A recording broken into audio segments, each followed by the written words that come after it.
everybody on my channel. It's me again, Master Maker, and I'm here to talk about a very special cartoon that I like a lot. The Batman. If you're not familiar with The Batman, 2004 to 2008, it's one of the greatest Batman shows, very underrated, and it's on Netflix. I recommend giving it a watch. Yeah. This is a video I had planned for a while, ever since I finished The Batman. And, I've got lots of characters here to help me out with the review. Got Darth Vader, right back over there, with Obi-Wan Kenobi. Here's Shadow, Optimus Prime. And right over here is Thomas. There's Batman. Harley Quinn, one of my favorites. And Raphael, the Ninja Turtle. Yeah, the setup is going to change as time goes on, but, yeah, this is a very special video. It's a review of The Batman, which is also going to be a retrospective, sort of. Anyway, a while back I was on Netflix. I think I was watching the Justice League show. I'm going to review that one in the future as well. And, the show called The Batman popped up, which, yeah, I think I had just gotten into superhero shows and movies. Yeah, I think that's my new thing now. I'm not really feeling motivated for doing Thomas the Tank Engine stuff, but, you know, I'm still gonna do that, because I've got stuff I want to do. That's Thomas, aka The New Adventures of Thomas. Anyway, I had grown up watching Batman cartoons as a kid. Well, not cartoons, but I watched some of the live ones, some of the old ones. I watched first the ones from the 60s, and then after that, it was the 1949 Batman show, movie thing, whatever. Yeah, me and my brother were, and still are, huge Batman fans. Years later, I watched the Dark Knight trilogy. I'm not the biggest fan of the Dark Knight movies. I'm sorry. Yeah, I do not think that the Dark Knight movies are end-all, be-all Batman movies. The end-all, be-all Batman movies for me are the ones directed by Tim Burton, aka Batman 89 and Batman Returns, 1992. Batman Returns, I suggest giving it a watch. It is a very great movie. Probably the best Batman movie of all time. With all-star performances by Michael Keaton, Michelle Pfeiffer, and Danny DeVito. Sorry, getting off topic here. Anyway, the whole reason I'm here is to review The Batman, the show, and why I think it's very underrated. And yes, it is underrated. In 2004, the series released for the first time. Each season consisted of 13 episodes. It lasted for 5 seasons with a grand total of 65 episodes total. Yeah, 13 times 5 is 65. I'm a mathlete. And, well, arguably the 2 best seasons are the first 2 seasons. And, well, for the first 2 seasons, it's kind of difficult to decide which episodes are my favorite. They got nearly every villain in there, and some villains I wasn't exactly familiar with, like Cluemaster, the ventriloquist. Sure, there are some others. And I love the theme song for the first 2 seasons. Yeah, I don't know if any of you have heard it. I'll probably play it right at the end of this video, and, yeah. The Batman had the 2 first great seasons. Yeah, the first 2 seasons were the greatest, and the first season was mostly the origin story of all of Batman's rogues. The second season, it was kind of the same.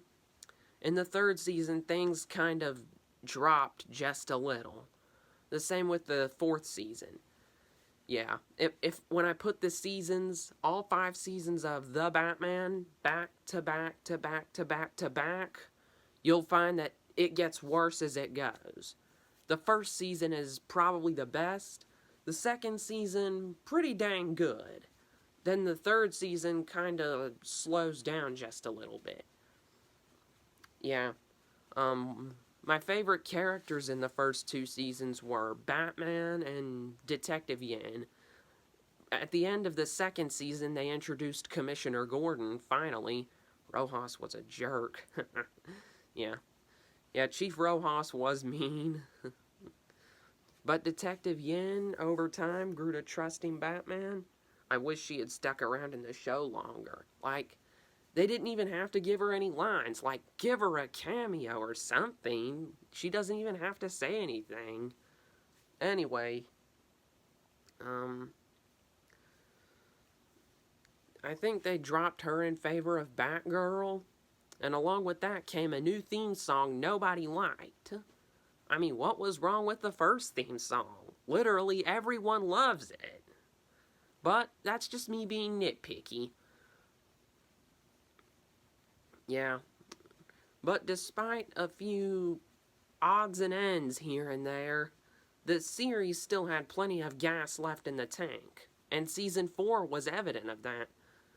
Yeah, in Season 4 they introduced Robin, and I know a lot of you are probably wondering, why did they introduce Batgirl before Robin? Well, at the time, Teen Titans was on the air, and Warner Bros. Had a rule that you couldn't have 2 different versions of the same character running around or people would get confused. But that's the thing. Back in the 2020s, Ben Affleck returned for Zack Snyder's Justice League. Robert Pattinson played Batman in The Batman, and Michael Keaton and Ben Affleck both played Batman in The Flash. What? Hey, I'm just saying, okay? I'm just saying.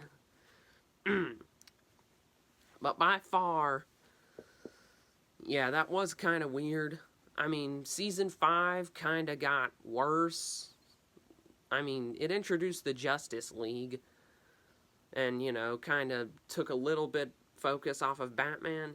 And Season 5 didn't have a very complete ending, if you get my meaning. I think there was supposed to be a 6th season before it was canceled in favor of whatever.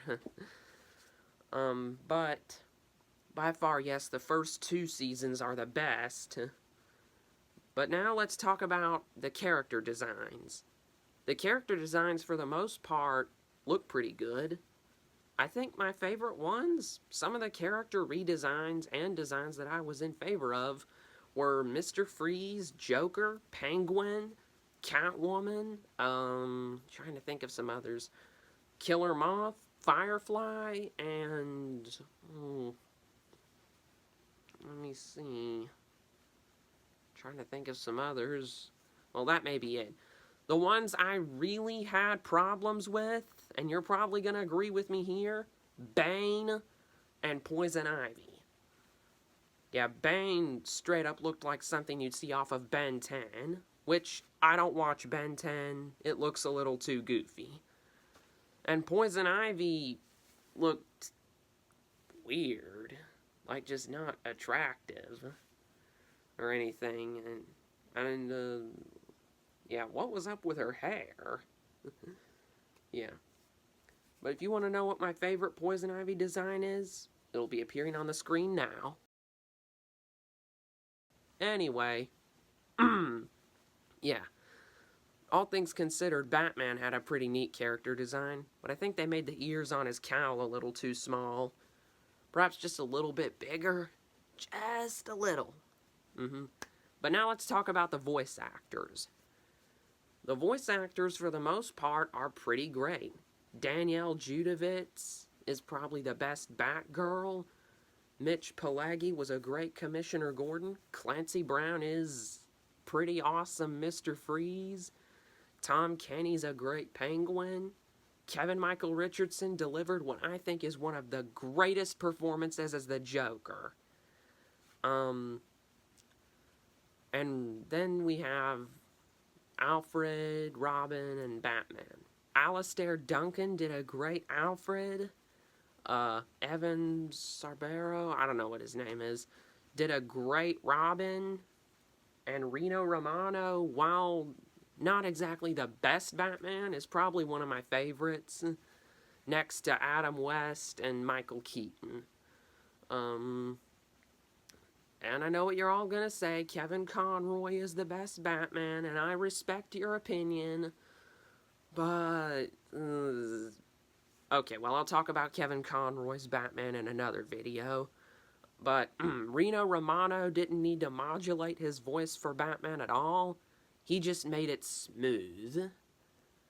Yeah, because Batman has a naturally intimidating presence.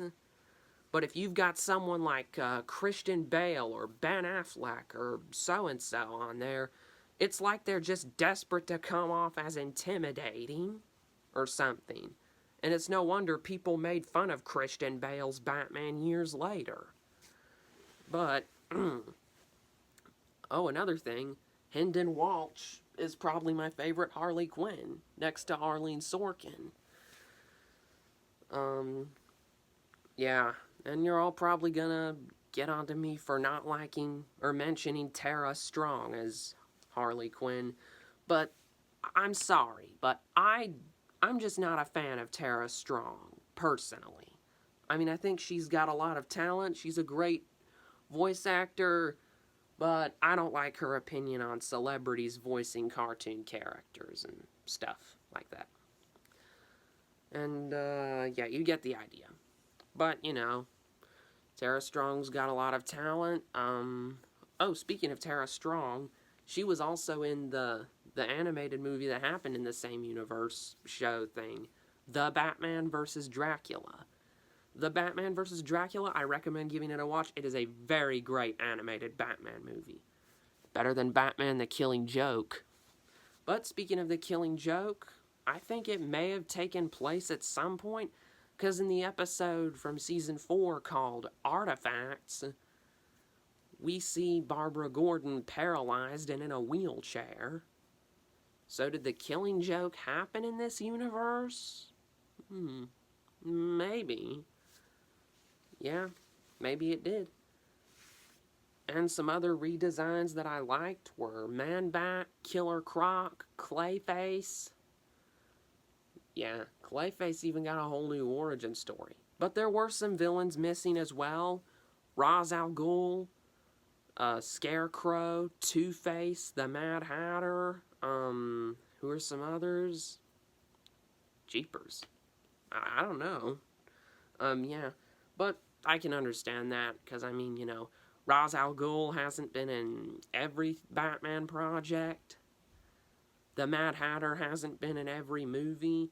Two-Face hasn't been in every show or film. Scarecrow, I don't know.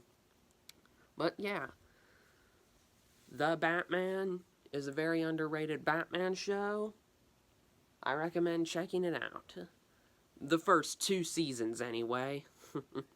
And then the movie, The Batman vs. Dracula. And with that being said, I am vengeance. I am the night. This is the Master Maker YouTube channel. And if you're not tuning in, you're missing out. So catch me next time. Same bat time, same bat channel.